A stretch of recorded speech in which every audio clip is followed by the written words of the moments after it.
তিনি ছিলেন এক যোদ্ধা, এক বীর নেতা, যিনি ইতিহাসের পাতায় অমর হয়ে আছেন। সালাউদ্দিন আইয়ুবী এক নাম, যে নাম শুনলে কাঁপত ক্রুসেডারদের হৃদয়। দুর্ভেদ্য দুর্গ, রক্তক্ষয়ী যুদ্ধ আর কৌশলের অপূর্ব নিদর্শন ছিল তার জীবন। জেরুজালেম পুনরুদ্ধারের সেই মহাকাব্যিক অভিযান আজও বিশ্বের অন্যতম গৌরব গাথা। এই সিরিজে আমরা তুলে ধরব সুলতান সালাউদ্দিন আইয়ুবীর প্রতিটি দুঃসাহসিক পদক্ষেপ, যে গল্প কেবল ইতিহাস নয়, এক প্রেরণার উৎস। আসুন ফিরে যাই সেই সময়ের স্রোতে, জেনে নেই সেই মহান বীর যোদ্ধার জীবন গাথা। ফেইথ অ্যান্ড ফ্যাক্টস এর আয়োজনে সালাউদ্দিন আইয়ুবীর দুঃসাহসিক অভিযানের আজকের পর্বে আপনাকে স্বাগতম। আমাদের প্রত্যেকটি ভিডিও তার পূর্ববর্তী ভিডিওর সাথে সম্পর্কযুক্ত। আপনি যদি আমাদের আগের ভিডিওগুলো না দেখে থাকেন, তাহলে এখনই আমাদের চ্যানেল থেকে আগের ভিডিওগুলো দেখে আসতে পারেন। আপনি নতুন হলে আমাদের চ্যানেলটি সাবস্ক্রাইব করুন। ইতিমধ্যে সাবস্ক্রাইব করে থাকলে অসংখ্য ধন্যবাদ। সুলতান আইয়ুবী যখন জেরুজালেমে প্রবেশ করছিলেন, তখন অভূতপূর্ব দৃশ্যের সৃষ্টি হয়েছিল সেখানে। স্লোগানের তালে তালে আকাশের দিকে উঠে যাচ্ছিল জনতার মুষ্টিবদ্ধ হাতগুলো। তাতে প্রকাশ পাচ্ছিল তাদের সংকল্প এবং দৃঢ়তার বলিষ্ঠতা। সুলতান আইয়ুবী হাত নাড়ে জবাব দিচ্ছিলেন জনতার এই স্বতঃস্ফূর্ত অভিনন্দনের, কিন্তু তার মুখে কোনো হাসি এবং আনন্দের আভা ছিল না। বরং তিনি ঠোঁট কামড়ে সংযত করার চেষ্টা করছিলেন নিজের আবেগের উচ্ছ্বাসে তার বারবার কান্না পাচ্ছিল। এই কান্না কৃতজ্ঞতার কান্না। যেই মহান সত্তা এই অভাবিত বিজয় দান করলেন, তার জন্য বারবার কৃতজ্ঞতায় তার মাথা নুয়ে আসছিল। তিনি প্রাণপণ চেষ্টা করছিলেন নিজেকে সংবরণ করতে, কিন্তু কান্না এসে বারবার তার আবেগে ঝড় তুলছিল। খ্রিস্টানরা দুয়ার এঁটে তাদের ঘরে ঘরে বসে ভয়ে ঠকঠক করে কাঁপছিল। তারা তাদের যুবতী মেয়েদেরকে লুকিয়ে রাখলো, মেয়েদেরকে পুরুষের লেবাস পরিয়ে দিল। তাদের ধারণা ছিল মুসলিম বাহিনী যখন প্রতিশোধ নেওয়া শুরু করবে, তখন তারা কেউই রেহাই পাবে না। তারা মেয়েদের উপর অত্যাচার করবে, পুরুষদের হত্যা করবে। কিন্তু ইউরোপের লেখক লেন পল লিখেছেন, সুলতান সালাউদ্দিন আইয়ুবী সেখানে যে উদার মনোভাব এবং বুদ্ধিমত্তার পরিচয় দেন, তা সত্যিই অভাবিত। এমন দৃশ্য ওইখানকার কেউ আগে কখনোই দেখেনি। যখন তার সৈন্যদল ক্রুসেড বাহিনীর কবল থেকে বাইতুল মুকাদ্দাস মুক্ত করে, তখন তিনি তার বাহিনীর কমান্ডার এবং সেনাপতিদের শহরের শান্তি এবং নিরাপত্তার ব্যবস্থা জোরদার করতে কঠোর নির্দেশ দেন। শহরে যেন কোনো প্রকার অন্যায় অত্যাচার না হয়, সেই জন্য সৈন্যদের টহল দিতে আদেশ দেন তিনি। শহরের অধিবাসীরা মুসলমান, যারা এতদিন খ্রিস্টানদের দ্বারা নির্যাতিত হয়েছিল, তারা কেউ যেন খ্রিস্টানদের উপর প্রতিশোধ নেওয়ার জন্য আক্রমণ চালাতে না পারে, সেদিকে তিনি তীক্ষ্ণ দৃষ্টি রাখতেও হুকুম জারি করেন। সুলতান আইয়ুবীর সমস্ত আদেশ ছিল ইনসাফ এবং করুণা ভিত্তিক। কোনো খ্রিস্টানকেই তিনি শহর থেকে বিতাড়িত করেননি। কারো উপর যেন কোনো জুলুম অন্যায় অত্যাচার না হয়, তা তিনি নিশ্চিত করে বাইতুল আকসার দিকে এগিয়ে গেলেন। তার পা যতই মসজিদুল আকসার দিকে যাচ্ছিল, ততই তিনি আবেগে আপ্লুত হয়ে উঠছিলেন। মসজিদের দৃশ্য যখন তার চোখে দৃষ্টিগোচর হলো, তখন তিনি আল্লাহু আকবার বলে তাকবীর ধ্বনি দিয়ে উঠলেন। তখন তার শরীর আবেগে থরথর করে কাঁপছিল। সুলতান আইয়ুবী মসজিদুল আকসায় পৌঁছেই আবেগের অতিশয্যে মসজিদের বারান্দায় বসে পড়লেন এবং সেখানে সিজদায় পড়ে গেলেন।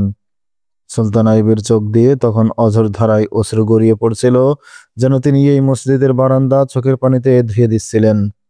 মসজিদের অবস্থা ছিল তখন খুবই শোচনীয়। অতীতে মুসলিম শাসকরা যুগে যুগে মসজিদে সোনার ঝাড়বাতি এবং রৌপ্যের আগরবাতি এবং মূল্যবান উপহার এবং উপঢৌকন দিয়ে সাজিয়ে রেখেছিলেন। সেই সব জিনিস খ্রিস্টানরা সবই লুট করে নিয়ে গেছে। মরমর পাথরের মেঝেও জায়গায় জায়গায় ভেঙে গেছে, দেয়ালের পলেস্টার খসে গেছে। এসব দেখে বেদনায় তার অন্তর ভেঙে যাচ্ছিল। তিনি মসজিদটি পুনর্মেরামতের সিদ্ধান্ত নিলেন। মসজিদ পুনর্নির্মাণের আগে সুলতান আইয়ুবী শহরের প্রশাসনিক কাজের দিকে মনোনিয়োগ করলেন। খ্রিস্টানরা ছিল ভীত, শঙ্কিত, চিন্তাগ্রস্ত। তাদের ভাগ্যে কি আছে, এই দুশ্চিন্তায় তাদের ঘুম হচ্ছিল না। তাদের মনে হচ্ছিল তারা এক অদৃশ্য জিন্দানখানার বন্দী হয়ে পড়েছে। সুলতান আইয়ুবী প্রথমেই এই পরাজিত খ্রিস্টানদের ব্যাপারে সিদ্ধান্ত নিয়ে তাদের দুশ্চিন্তা মুক্ত করতে চাইলেন। তিনি খ্রিস্টানদের ব্যাপারে সিদ্ধান্ত নেওয়ার জন্য তার উপদেষ্টাদের জরুরি সভা আহ্বান করলেন। পরামর্শ সভার সিদ্ধান্ত মোতাবেক তিনি আদেশ জারি করলেন, প্রত্যেক খ্রিস্টান পুরুষ 10 দিনার এবং মেয়েরা 5 দিনার এবং শিশুরা 1 দিনার মুক্তিপণ দিয়ে শহর থেকে বের হয়ে যেতে পারবে। এই ঘোষণা খ্রিস্টানদের দুশ্চিন্তা মুক্ত করল। তারা মানসিক বন্দিদশা থেকে মুক্তি পেল। যারা সেখানে থাকতে চাইল না, তারা তাদের মুক্তিপণ দিয়ে শহর থেকে বেরিয়ে যাওয়ার সুযোগ পেয়ে স্বস্তির নিঃশ্বাস ফেলল। শহরের প্রধান ফটকে দাউদ গম্বুজের নিচে মুসলিম অফিসার বসলো মুক্তিপণ আদায় করতে। এখানে এসে মুক্তিপণ দিয়ে খ্রিস্টান বাসিন্দারা শহর ছেড়ে চলে যেতে আরম্ভ করলো। প্রথমেই মুক্তিপণ দিয়ে শহর থেকে বের হলো খ্রিস্টান সর্দার বালিয়ান। তার কাছে ছিল ইংল্যান্ডের সম্রাট হেনরির পাঠানো অনেক অর্থ। তিনি সেই অর্থ থেকে 30,000 দিনার ব্যয় করলেন শহরের খ্রিস্টানদের মুক্ত করার কাজে। ফলে শুরুতেই 10,000 খ্রিস্টান মুক্ত হয়ে গেল এই অর্থের বিনিময়ে। দাউদ গম্বুজের প্রধান ফটকে বিদায়ী খ্রিস্টানদের শহর ছেড়ে চলে যাওয়ার বিরাট লাইন লেগে গেল।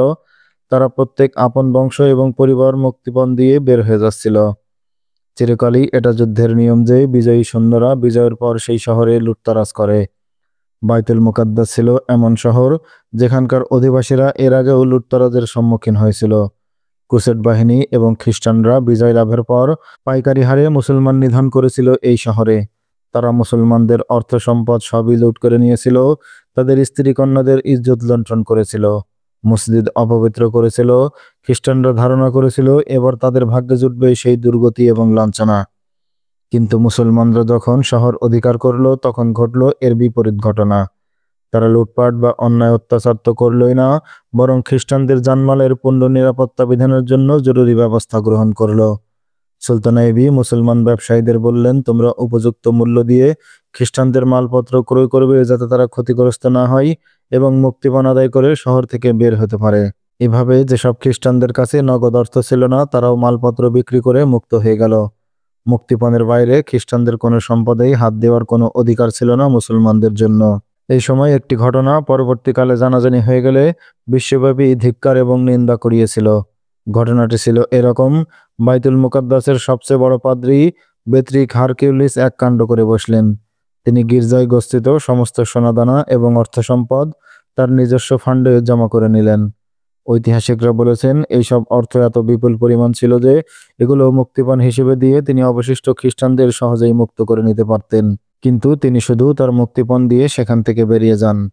যে অফিসার মুক্তিপণ আদায় করছিল তিনি দেখলেন বহু অর্থ সম্পদ সাথে নিয়ে পাদ্রী সাহেব চলে যাচ্ছেন।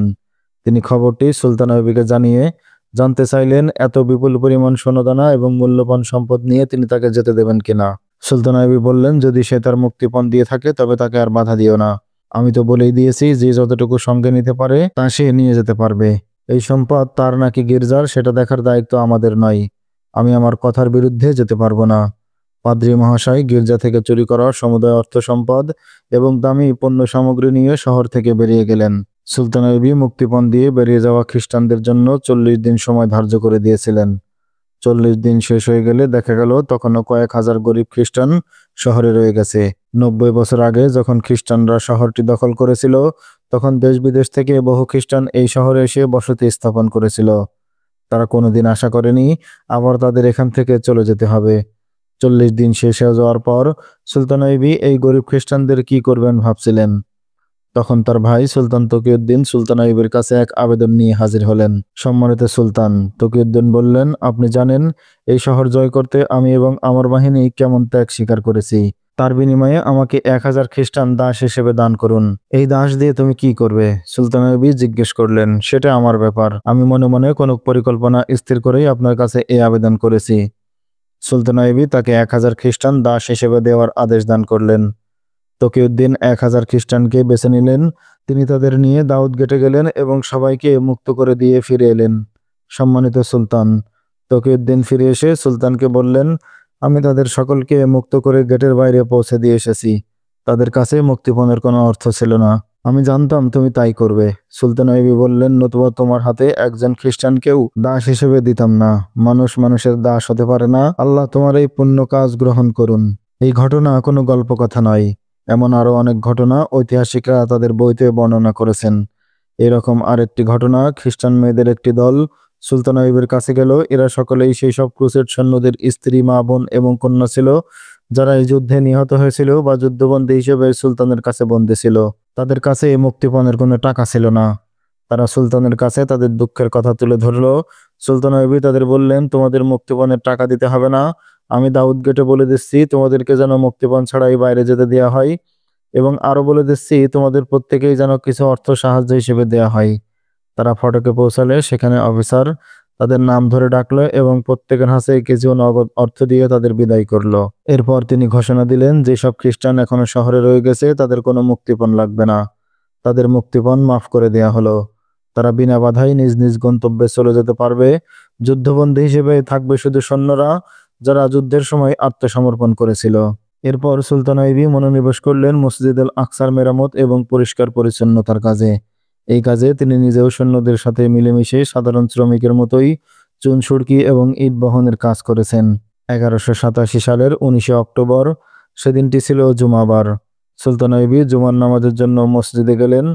তিনি সেই মিম্বরটি যেটি মরহুম সুলতান নুরুদ্দিন জঙ্গি তৈরি করে রেখেছিলেন এবং তার বিধবা স্ত্রী এবং কন্যা বহন করে এনে সুলতানকে দিয়েছিলেন, সেটি তিনি নিজ হাতে মসজিদ আল আকসায় স্থাপন করলেন। সেদিন জুমার খুতবা দান করেছিলেন দামেস্কের খতিব। এরপর সুলতান আইবি মসজিদের সাজসজ্জার প্রতি মনোনিবেশ করলেন। মরমর পাথর এনে মসজিদের মেঝেতে সুন্দরভাবে লাগিয়ে দিলেন এবং মসজিদটিকে এক মনোমুগ্ধকর ভবনে রূপান্তরিত করলেন। যেসব মূল্যবান এবং সুন্দর পাথর সুলতান আইবি নিজ হাতেই ওখানে স্থাপন করেন, আজও সেই পাথরগুলো সেখানেই আছে এবং তার সৌন্দর্য আজও মেলান হয়নি। বাইতুল মুকাদ্দাসের বিজয় ইসলামের ইতিহাসে এক বিরাট সফলতার মাইলফলক। এই বিজয়ের মধ্য দিয়ে সুলতান আইবির সংগ্রাম এবং সাধনার শেষ হলেও তিনি যে ক্রুসেডের মোকাবেলা করেছিলেন সেই ক্রুসেড এখনও শেষ হয়নি। আজও পৃথিবীর দেশে দেশে চলছে ঘোষিত এবং অঘোষিত ক্রুসেড। তিনি আরব ভূমি এবং ফিলিস্তিনকে ক্রুসেড বাহিনীর রাহগ্রাস থেকে মুক্ত করতে চেয়েছিলেন, কিন্তু তার অবর্তমানে ফিলিস্তিন, ইরাক এবং আরবের বিভিন্ন দেশে চলছে ক্রুসেড বাহিনীর নির্মম ধ্বংসযজ্ঞ। শুধু আরব দেশই নয়, বিশ্বের বিভিন্ন প্রান্তে অবস্থিত মুসলমানরা আজও জানমাল নিরাপত্তাহীনতায় ভুগছে। মুসলিম রাষ্ট্রগুলোর ঘাড়ে আজও চেপে আছে বেহায়া সাম্রাজ্যের চিন্তাবাদ্যের দত্ত। তিনি বাইতুল মুকাদ্দাসকে এক মজবুত কেল্লা এবং মুজাহিদদের সুদৃঢ় ঘাঁটি বানাতে চেয়েছিলেন। এই জন্য এই পবিত্র স্থানে তিনি গড়ে তুলেছিলেন এক সমৃদ্ধ শিক্ষা কেন্দ্র। কিন্তু আজ সেখানে আবার আসন গেড়ে বসেছে নাসারাদের দোসর এবং উপদেষ্টা অভিশপ্ত ইহুদিরা। 5 রমজান 583 হিজরি মোতাবেক 8 নভেম্বর 1187 খ্রিস্টাব্দ সুলতান আইবি বাইতুল মুকাদ্দাস থেকে সসৈন্যে যাত্রা করলেন। তার গতি ছিল উত্তরের দিকে।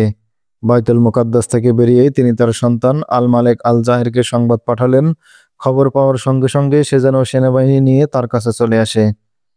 সুলতান তাকে আরও জানালেন, আমি টায়ারে যাচ্ছি, পথে দেখা না হলে তুমি সেনাবাহিনী সহ টায়ারে আমার সঙ্গে সাক্ষাৎ করবে। সুলতান তখন টায়ারে আক্রমণ করতে যাচ্ছিলেন। টায়ার ভূমধ্য সাগর তীরের এক সমৃদ্ধ সমুদ্র বন্দর। বন্দরটি ছিল খ্রিস্টানদের মজবুত ঘাঁটি। এখানে তাদের একাধিক রণতরীও ছিল। সুলতান আইবি তার নৌবাহিনীর কমান্ডার অ্যাডমিরাল আল ফারেজকে সংবাদ পাঠালেন সে যেন টায়ার বন্দরের কাছাকাছি অবস্থান নেয়। তিনি যখন টায়ারে আক্রমণ এবং অবরোধ করবেন তখন যেন আল ফারেজ টায়ারের বন্দরে অবস্থানরত খ্রিস্টান নৌবহরের উপর আক্রমণ করে। দুটি মেয়েই তখনও আল ফারেজের জাহাজে ছিল। সুলতান আইবি বাইতুল মুকাদ্দাস আক্রমণের পূর্বে যখন আল ফারেজকে তার কাছে ডেকে পাঠিয়েছিলেন, তখন আল ফারেজের সাথে কথা হয়েছিল গোয়েন্দা প্রধান হাসান বিন আবদুল্লাহর। হাসান বিন আবদুল্লাহ তার সাথে কথা বলে জানতে পারেন জাহাজে তিনি 2টা ফিরিঙ্গি মেয়েকে আশ্রয় দিয়েছেন। হাসান বিন আবদুল্লাহ আল ফারেজকে বলেন, তুমি যে মেয়েদেরকে আশ্রয় দিয়েছো তারা যে অসহায়, তারা যে খ্রিস্টান গোয়েন্দা নয় তার অপ্রমাণ কি? আল ফারেজ তাকে আশ্বস্ত করলেও হাসান বিন আবদুল্লাহ তার এই আশ্বাসে আশ্বস্ত হতে পারেননি। তিনি একজন গোয়েন্দাকে ডেকে আল ফারেজের জাহাজে প্রেরণ করেছিলেন এবং তাকে পাঠিয়ে দিয়েছিলেন আল ফারেজের সহযোগী রৌফ কুর্দির কাছে। কিন্তু রৌফ কুর্দি ইতিমধ্যে সেই মেয়েদের মধ্যে একজনের ফাঁদে পড়ে তার ভালোবাসায় মজে গিয়েছিল। তাই সে হাসান বিন আবদুল্লাহর পাঠানো গোয়েন্দাকে সাহায্য করেনি, বরং সেই মেয়েদের সাথে যুক্তি করে হাসান বিন আবদুল্লাহ সেই গোয়েন্দাকে হত্যা করে সমুদ্রেই ফেলে দিয়েছিল। আল ফারেজ এসবের কিছুই জানত না। হাসান বিন আবদুল্লাহর গোয়েন্দা যেহেতু মারা গিয়েছিল তাই তখন সে সেখানে ছিল না। বাইতুল মুকাদ্দাস বিজয়ের পর হাসান বিন আবদুল্লাহ আবার তার গোয়েন্দা বিভাগের কাজ নিয়ে ব্যস্ত হয়ে পড়েন। তখন তার মনে পড়ে গেল আল ফারেসের জাহাজে তার এক গোয়েন্দা রয়েছে। তিনি আবার এক কাসেদকে রৌফ কুর্দির কাছে পাঠালেন। কাসেদকে বললেন, ওখানে আমাদের যে গোয়েন্দা আছে এখনো সে কি করছে দেখে এসো। রৌফ কুর্দিকে বলবে প্রয়োজন না থাকলে তাকে ফেরত পাঠিয়ে দিতে। সেই লোক হুকুম পেয়ে জাহাজে পৌঁছলো। রৌফ কুর্দির কাছে জানতে চাইল গোয়েন্দার খবর। রৌফ কুর্দি তাকে জানালো, হাসান বিন আবদুল্লাহ যে গোয়েন্দাকে আমার কাছে পাঠিয়েছিলেন সে তো অনেকদিন আগেই চলে গেছে। কিছুদিন আগের ঘটনা।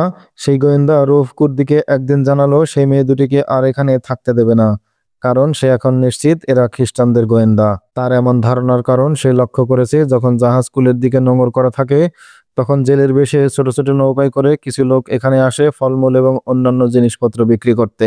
তাদের মধ্যে এক লোককে সে 3-4 জায়গায় দেখতে পেল মেয়ে দুটি প্রতিবারে তাকে রশির মই নামিয়ে উপরে তুলে নেয়, কিন্তু তার কাছ থেকে কোনো জিনিস কেনার পরিবর্তে তার সাথে কি যেন পরামর্শ করে। জাহাজ 10-12 মাইল দূরে থাকলেও লোকটি ঝুঁকি নিয়ে সেখানে যায়, ফলে লোকটাকে গোয়েন্দার সন্দেহ হলো। ফ্লোরি নামের একটি মেয়ে ততদিনে রউফ কুর্দির বুদ্ধি বিবেক পুরোপুরি কিনে নিয়েছিল। সে তার কাছে নানা রকম গোপন তথ্য জানতে চাইতো। রউফ কুর্দি তাকে আপন মনে করে সবকিছু বলে দিত নির্ভয়ে। আলফারেজ তখন খুব ব্যস্ত। তিনি নিয়মিত অন্য জাহাজে চলে যান তাদের খোঁজ খবর নিতে। সেদিন রাতেও তিনি তার দায়িত্ব পালনের জন্য অন্য এক জাহাজে চলে গিয়েছিলেন। সেই রাতে রউফ কুর্দি যখন ফ্লোরির প্রেমে মত্ত, তখন সে ফ্লোরিকে বলল জাহাজে এক বিপজ্জনক লোক আছে, তার সাথে কোনো কথা বলবে না। ফ্লোরি জানতে চাইল কে সেই বিপজ্জনক লোক। রউফ কুর্দি তার পরিচয় দিয়ে বলল এই লোক আমাদের গোয়েন্দা, তাই তার কাছ থেকে সাবধান থাকবে। রউফ কুর্দি এবং মেয়েটি তখন ষড়যন্ত্র করে সেই গোয়েন্দাকে তাদের কাছাকাছি নিয়ে গেল এবং রশি দিয়ে তার গলা পেঁচিয়ে তাকে হত্যা করে সমুদ্রের মধ্যে ফেলে দিল। আলফারেজ যেমন জানতো না তার জাহাজে কোনো গোয়েন্দা আছে, আর রউফ কুর্দি তাকে কোনো কাজে লাগিয়ে দিয়েছে, তেমনি তার করুণ পরিণতির কথাও সে জানতে পারেনি। জাহাজীদের জীবন আগে যেমন ছিল ঠিক তেমনি চলছিল। গোয়েন্দার আগমন যেমন কোনো আলোড়ন তুলতে পারেনি জাহাজে, তেমনি তার অস্তিত্ব নিঃশেষে মুছে গেল 2 খ্রিস্টান মেয়ের হিংস্রতার কবলে। গোয়েন্দা নিহত হওয়ার 2 দিন পর আলফারেজ তার কেবিনে বসে চিন্তা করছিলেন। নিজের ও আরও 5টি জাহাজের মাল্লা এবং নৌসেনারা মাসের পর মাস সমুদ্রে কাটিয়ে দিচ্ছে। সমুদ্রের একঘেয়েমি পেয়ে বসেছে সবাইকে। সবাই কেমন নির্জীব এবং ক্লান্ত হয়ে পড়েছে। ডাঙ্গার স্বাভাবিক আলো বাতাস থেকে দূরে মাটির স্পর্শহীন মানুষগুলো জীবন ক্রমেই তিক্ত এবং বিরক্তিকর হয়ে উঠছিল। যদি ওরা সংঘাত এবং যুদ্ধে জড়িয়ে থাকতো তবে তাদের মানসিক অবস্থা এমন হতো না। সেই জন্য আলফারেজ ভাবল সৈনিক এবং মাল্লাদের উজ্জীবিত করার জন্য কোনো আনন্দ অনুষ্ঠান করা উচিত। বিষয়টি নিয়ে সে রউফ কুর্দির সাথে পরামর্শ করল। রউফ কুর্দি তাকে বলল রাতে সবকটা জাহাজকে একত্রিত করে মাল্লা এবং নৌসেনাদের নিয়ে ভোজ সভার আয়োজন করা যেতে পারে। এই আনন্দদায়ক সংবাদ ছড়িয়ে পড়তে সময় নিল না। জাহাজের মাল্লা এবং সৈনিকদের কাছে পৌঁছে গেল এই খবর, মেয়েদের কানেও গেল। মেয়ে দুজন বলল আমরা ভোজ সভায় নাচবো এবং গান করব। আলফারেজ ফুর্তিবাজ লোক, এই প্রস্তাবে তিনিও তাল দিলেন, কিন্তু কোন রাতে এই অনুষ্ঠান করা হবে এখনো তা নির্ধারণ করেননি। তিনি সুলতানইবির কাসাদের জন্য অপেক্ষা করছিলেন। সুলতানের কাছ থেকে কোনো শুভ সংবাদ এলে সেই উপলক্ষে এই অনুষ্ঠানের আয়োজন করা হবে। ডিসেম্বরের শেষ সপ্তাহ। আলফারেসের এই ঘোষণার 2 দিন পরেই কাসাদ এসে গেল। সে বলল সুলতানইবি টায়ার থেকে সামান্য দূরে আছেন। সুলতান আপনাকে নৌবহর নিয়ে টায়ারের কাছে চলে যেতে বলেছেন। রাতে তিনি যখন টায়ার আক্রমণ করবেন তখন নৌবাহিনী যেন টায়ার সমুদ্র বন্দরে অবস্থিত ওদের যুদ্ধ জাহাজগুলোর উপর দ্রুত আক্রমণ করতে পারে। কাসেদ বিশেষ করে আরো বলল সুলতান আপনাকে এখন থেকে সদা সতর্ক অবস্থায় থাকতে বলেছেন। সুলতানের ধারণা তার আগমনের খবর পেলে খ্রিস্টান রণতরী আপনাদের উপর আগাম আক্রমণ করে বসতে পারে। আলফারেজ কাসেদকে বিদায় জানিয়ে সেই রাতেই তার সমস্ত জাহাজকে একত্র হওয়ার আদেশ দিলেন। রউফ কুর্দিকে বললেন সম্ভবত কয়েকদিনের মধ্যেই আমাদের যুদ্ধে নামতে হবে, তাই কাল রাতেই ভোজ সভার আয়োজন করো। রউফ কুর্দি সবকটা জাহাজে এই ঘোষণা প্রচার করে দিল। এন্ডু নামের খ্রিস্টান গোয়েন্দার কিস্তি নিয়মিতই আসতো জাহাজে।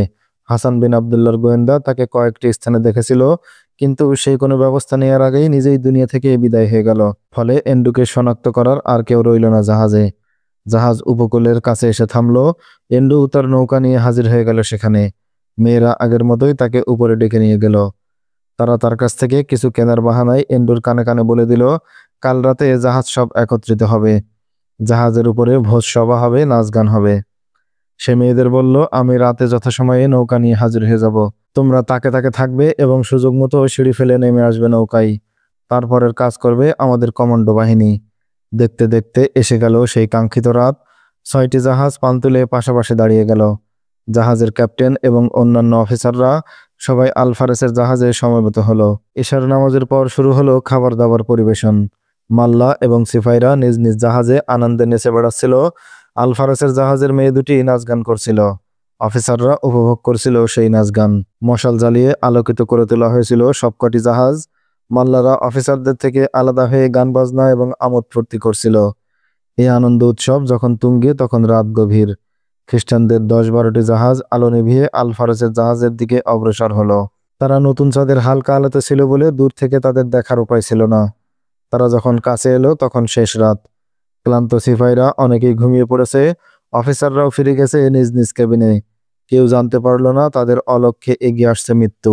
শেষ রাতের বিষণ্ণ প্রহরে একটি ছোট নৌকা আলফারেসের জাহাজের দিকে অগ্রসর হলো। সবার অলক্ষ্যেই তা ভিড়ল আলফারেসের জাহাজের সাথে। সন্তর্পণে সিঁড়ি নামিয়ে তাতে চড়ে বসলো সেই দুই মেয়ে। একটু পরেই চলে গেল তারা দৃষ্টির আড়ালে। সহসা আলফারেসের জাহাজের দিকে অগ্নিবাণ এবং গোলা নিক্ষেপ শুরু হয়ে গেল। ঘুমন্ত সৈন্য এবং মাল্লারা জেগে উঠল গোলার আওয়াজ পেয়ে। দাউ দাউ করে জাহাজে জ্বলে উঠল আগুন। মাল্লা এবং সৈন্যরা ছুটে বেরিয়ে এলো ডকে। তারা তখন এমন তীর বর্ষণ শুরু করলো যে তীরের আঘাতে ডেকের উপর লুটিয়ে পড়ল জাহাজের হাজারো সৈন্য। আলফারেস এবং জাহাজের ক্যাপ্টেনরা আকস্মিক আক্রমণের আওতা থেকে বেরিয়ে যেতে চাইল, কিন্তু তখন আর তা সম্ভব ছিল না। কিন্তু এরা ছিল আইয়ুবের সৈন্য। ভড়কে যাওয়ার শিক্ষা তিনি তাদের দেননি।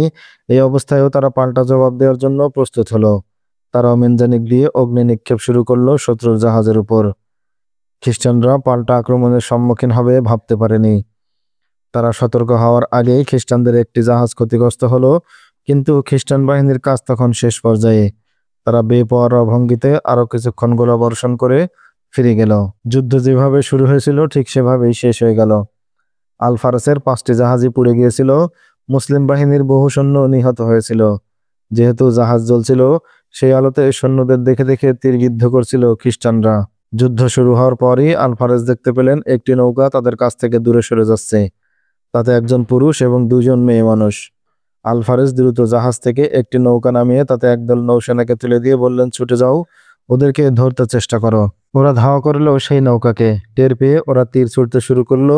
বাধ্য হয়ে পাল্টা তীর ছুড়ল মুসলিম নৌসেনারা। প্রথমে তীরবিদ্ধ হলো নৌকার চালক এন্ডু। এরপর একটি মেয়ে, নৌকা থেমে গেল। তীর চালানো বন্ধ করে ওরা গিয়ে ধরে ফেলল নৌকাটি। একটি মেয়ে তখনও বেঁচে আছে, তাকে বন্দি করা হলো। যুদ্ধের পর যখন আলফারেসের কাছে তাকে হাজির করা হলো, তখনই তিনি জানতে পারলেন তার এই শোচনীয় পরিণতির জন্য দায়ী কে। মেয়েটি পরে সবই স্বীকার করলো। তার মুখ থেকেই আলফারেস জানতে পারলেন এই ধ্বংসযজ্ঞের পেছনে ছিল তাদেরই হাত। মেয়েটি আরো জানালো, তারা এর আগে এক মুসলিম গোয়েন্দাকে হত্যা করে জাহাজ থেকে সাগরে ফেলে দিয়েছে। সব শুনে স্তম্ভিত হয়ে গেলেন আলফারেস। এই জাহাজে কোনো গোয়েন্দা ছিল এটা তো তার জানাই ছিল না।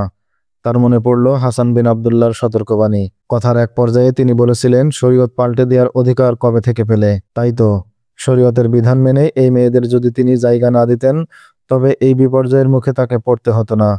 অনুশোচনায় তার হৃদয় ক্ষতবিক্ষত এবং দগ্ধ হতে লাগলো, কিন্তু তাতে সর্বনাশের কোনো হরফের হলো না। মুসলমানদের যা ক্ষতি হওয়ার তা হয়েই গেল। এই সময় সুলতান আইবি টায়ার থেকে সামান্য দূরে এক জায়গায় ক্যাম্প করে অবস্থান করছিলেন। সেখান থেকেই তিনি সোজা টায়ারের উপর আক্রমণ চালাতে চাচ্ছিলেন। তিনি আক্রমণ করার আগের দিন জানতে পারলেন আলফারেসের নেতৃত্বাধীন 6টি জাহাজের 5টি পুড়ে ধ্বংস হয়ে গেছে। এই খবরে সুলতান আইবি একেবারে থ মেরে গেলেন। তিনি এমন দুঃসংবাদ শোনার আশাও কখনো করেননি। এই খবরে তিনি এতটাই স্তম্ভিত হলেন যে তিনি অভিযান চালানো স্থগিত করলেন। অভিযান স্থগিত করে তিনি আলফারেস এবং অন্যান্য ক্যাপ্টেনদের ডেকে পাঠালেন। আলফারেস সুলতানের সামনে হাজির হয়ে যা সত্য তাই তুলে ধরলেন। নিজের দুর্বলতা এবং ত্রুটি স্বীকার করে বললেন, নৌবাহিনীর সকল কর্মচারী, মাল্লা এবং সৈন্যরা কেমন নির্জীব এবং ক্লান্ত হয়ে পড়েছিল। তাদের একঘেয়েমি দূর করার জন্য সেই রাতে ভোজ সভার আয়োজন করেছিলাম, কিন্তু আমি বুঝতে পারিনি আমাকে বোকা বানিয়ে আমার এই জাহাজের 2 খ্রিস্টান গোয়েন্দা যাযাবরের পরিচয়ে অবস্থান করছিল। আমাদের অসতর্কতার সুযোগ নিয়ে তারা এই বিপর্যয় সৃষ্টি করেছে। সুলতান আইবি এই পরিস্থিতিতে টায়ারে অভিযান চালানো ঠিক হবে কিনা এই নিয়ে চিন্তিত হয়ে পড়লেন। তিনি তার সেনাপতি এবং উপদেষ্টাদের নিয়ে পরামর্শ সভায় বসলেন। সৈন্যদের অবস্থা সবার কাছেই পরিষ্কার ছিল। তদুপরি কঠিন শীত পড়তে শুরু করেছে, সেই সাথে বৃষ্টিও হচ্ছে। সবাই বুঝতে পারছিল এমন মৌসুমে যুদ্ধ চালু রাখা খুবই কঠিন ব্যাপার হয়ে দাঁড়াবে। সৈন্যরা দ্রুত এবং ক্রমাগত অভিযান চালিয়ে ক্লান্ত হয়ে পড়েছিল। সুলতান বললেন, এই অবস্থায় নতুন করে তাদের ময়দানে পাঠালে তা হবে তাদের উপর জুলুম করা। ক্রমাগত সাফল্যের পর একবার পরাজিত হলেই পরিস্থিতি পাল্টে যাবে। পরাজিত শত্রু নতুন করে মনোবল ফিরে পাবে, আর আমাদের সৈন্যদের মধ্যে জন্ম নেবে পরাজয়ের গ্লানি। তিনি নৌবাহিনীর দৃষ্টান্ত তুলে ধরে বললেন, এরা এই জন্যই ধ্বংস হলো যে দীর্ঘদিন ওরা বাড়ি ছাড়া ছিল, ফলে তাদের উদ্যমে ভাটা পড়েছিল। বাইতুল মুকাদ্দাসের মহান বিজয়ের পর এমন কিছু করা ঠিক নয় যাতে মুসলিম বিশ্বে নতুন করে যে আবেগ এবং জাগরণ সৃষ্টি হয়েছে তা বাধাগ্রস্ত হয়। যদি জাহাজে নতুন বিপর্যয় দেখা না দিত, তবে আমরা আগামীকাল টায়ারে আক্রমণ চালাতাম। এখন এই দুর্ঘটনার পর আদৌ অভিযান চালানো ঠিক হবে কিনা তোমরা ভেবেচিন্তে মতামত দাও। সুলতান আইবি সকলের মতামত গ্রহণ করলেন। সম্মিলিত মতামতের পরিপ্রেক্ষিতে তিনি আদেশ দিলেন, অভিযান আপাতত স্থগিত করা হলো। অধিকৃত অঞ্চল ছাড়া বাইরে যেসব সৈন্য আছে তাদের বেতন এবং বোনাস দিয়ে বাড়ি পাঠিয়ে দাও। তিনি তার রক্ষী বাহিনীর কিছু সৈন্যকেও ছুটি দিয়ে বাড়ি পাঠিয়ে দিলেন। এরপর তিনি অবশিষ্ট বাহিনী নিয়ে আকরার দিকে যাত্রা করলেন। 20শে জানুয়ারি 1188 আকরায় পৌঁছে তিনি আরও কিছু সৈন্যকে ছুটি দিয়ে বাড়ি পাঠিয়ে দিলেন। নিজেও সিদ্ধান্ত নিলেন কিছুদিন বিশ্রাম করবেন। মার্চ পর্যন্ত তিনি সেখানেই থাকলেন এবং পরবর্তী অভিযানের নকশা এবং পরিকল্পনা তৈরি করতে লাগলেন। ক্রুসেড যুদ্ধ শেষ পর্যায়ে পৌঁছে গিয়েছিল। সুলতান সালাউদ্দিন আইবি বাইতুল মুকাদ্দাস বিজয় সমস্ত ইউরোপকে একটা কঠিন ধাক্কায় কাঁপিয়ে দিল। সুলতান আইবি তার জীবনের লক্ষ্য এবং স্বপ্ন পূরণ করেছিলেন এই বিজয়ের মধ্য দিয়ে, কিন্তু ইসলামের সুরক্ষার জন্য বাইতুল মুকাদ্দাস খ্রিস্টানদের কবল থেকে মুক্ত করাই যথেষ্ট ছিল না। বিশ্বব্যাপী ইসলামী চেতনার বিস্তার এবং তা সংরক্ষণও জরুরি ছিল। সুলতান আইবি প্রথমেই এই পবিত্র শহরের প্রতিরক্ষা ব্যবস্থা দৃঢ় করলেন। শহরের প্রাচীর সুদৃঢ় করার সাথে সাথে বাইতুল মুকাদ্দাসকে ক্রুসেড বাহিনীর আক্রমণ থেকে মুক্ত করার জন্য আশপাশের এলাকায় দূর দূরান্ত পর্যন্ত নিজ অধিকারে নিয়ে নেওয়ার কথা ভাবলেন। উপকূলবর্তী এলাকা নিজের পূর্ণ নিয়ন্ত্রণে নিয়ে নেওয়ার কথাও উপলব্ধি করলেন তিনি। সুলতান আইবি আগে অনেক গুরুত্বপূর্ণ স্থান অধিকার করে নিয়েছিলেন। অবশিষ্ট যে দু একটি স্থান ছিল সেখানেও তিনি তার কমান্ডো বাহিনী পাঠিয়ে দিলেন। তারা একের পর এক আক্রমণ করে সেই সব অঞ্চল দখল করে চলছিল। বিজিত অঞ্চলগুলো থেকে খ্রিস্টান বাসিন্দারা পালিয়ে যাচ্ছিল। যেসব স্থানে খ্রিস্টান শাসন ছিল সেখানে মুসলমানদের জানমাল এবং জীবন ছিল দুর্বিষহ। মুসলমানদের পাইকারিভাবে হত্যা করা ছিল তাদের নিত্য নৈমিত্তিক ব্যাপার, আর এই হত্যাকাণ্ড চালাতো তারা ধর্মের দোহাই দিয়ে। কিন্তু সুলতান আইবি প্রতিশোধপরায়ণ আচরণ থেকে বিরত রইলেন। এমনকি ক্ষিপ্ত মুসলমানরা যেন কেউ কেবল খ্রিস্টান হওয়ার কারণে কারো উপর চড়াও হতে না পারে তা নিশ্চিত করলেন। তিনি ঝুঁকিপূর্ণ এলাকায় সেনা প্রহরা বসালেন।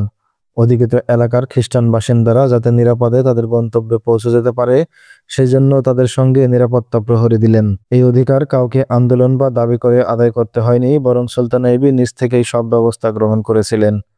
যুদ্ধের পর কোনো বেসামরিক লোককে তাদের অতীত অপকর্মের জন্য শাস্তি না দিয়ে তিনি তাদের ক্ষমা করে দেখালেন। তিনি শুধু তাদেরকে যুদ্ধবন্দী হিসেবে আটক করলেন যারা ক্রুসেড বাহিনীর সৈন্য ছিল এবং সরাসরি যুদ্ধে অংশগ্রহণ করেছিল।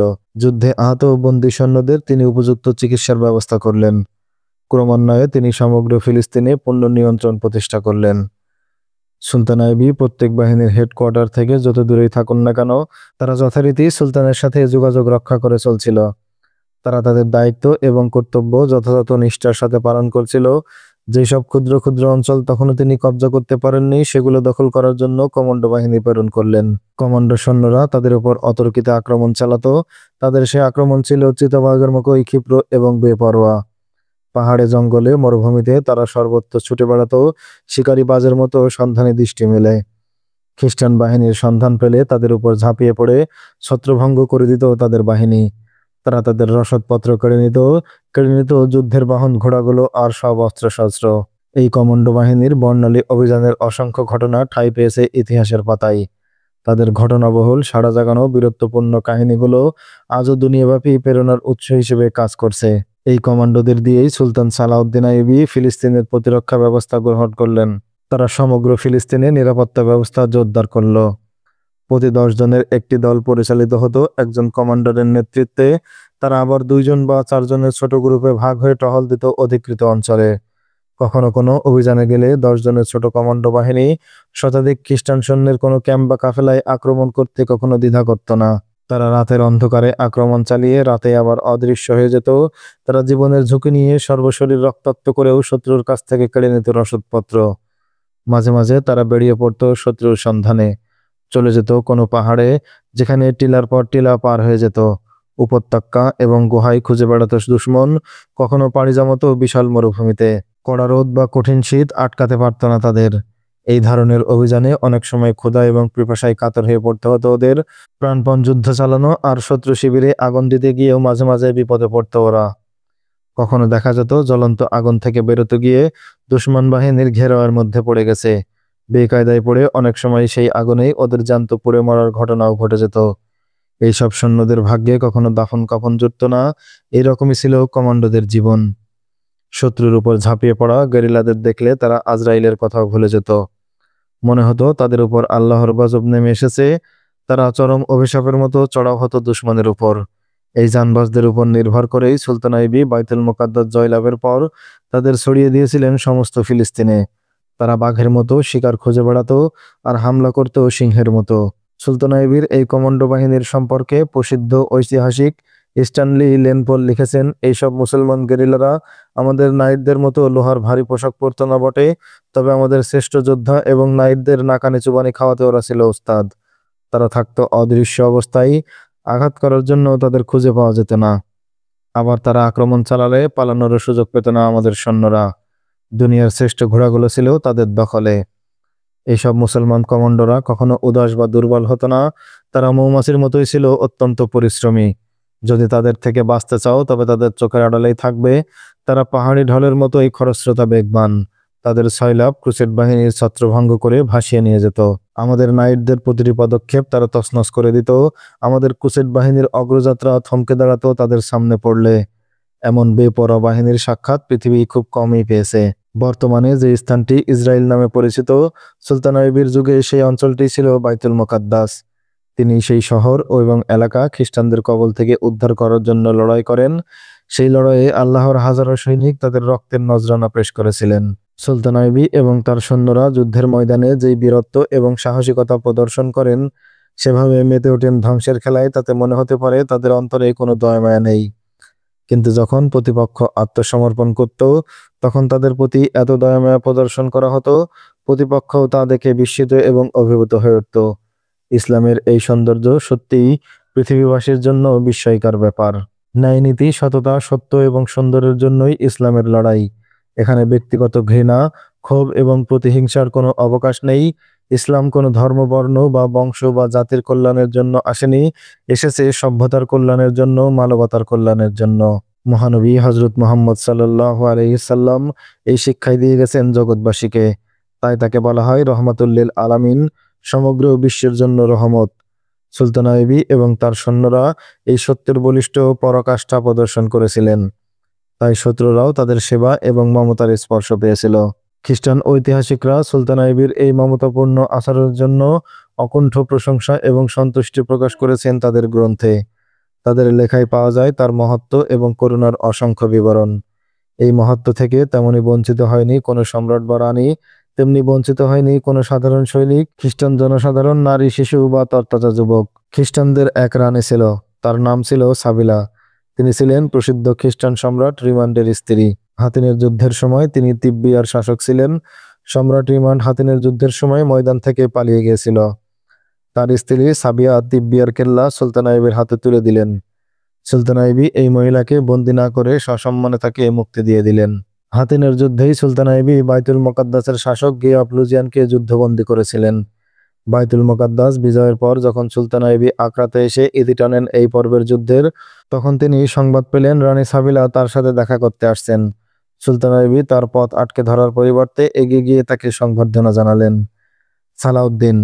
রানী সাবিলা পরাজয় বরণ করার পরও নিজেকে রানী দাবি করতেন, কারণ তার স্বামী মৃত্যুর পর তিনি ত্রিপোলির রানী ছিলেন।